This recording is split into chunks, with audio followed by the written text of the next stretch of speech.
What's up guys? In this tutorial, I will show you how to install Google Chrome on your Windows PC. To get started, you need to open any web browser currently installed on your computer.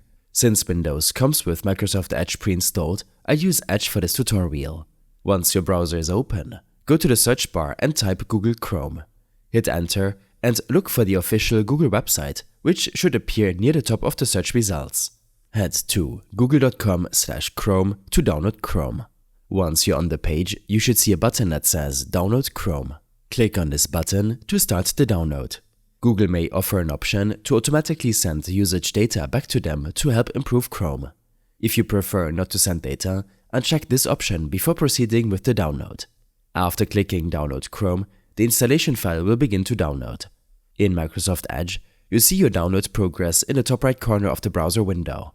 Once the download is complete, you can either click on a downloaded file directly from Edge's download section, or you can access it through your computer's File Explorer.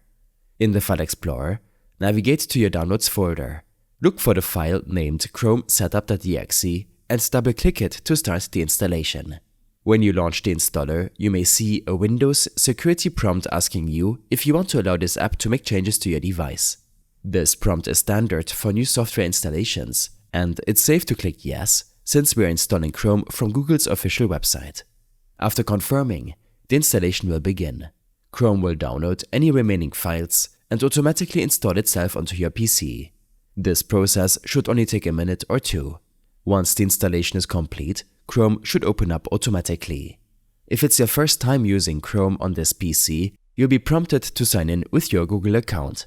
Logging in allows you to sync your bookmarks, browsing history, and any saved passwords from other devices where you use Chrome. However, signing in is optional. You can skip this step if you prefer to use Chrome without syncing. I hope this helped you out. Leave a comment if you have any questions, and see you in the next one.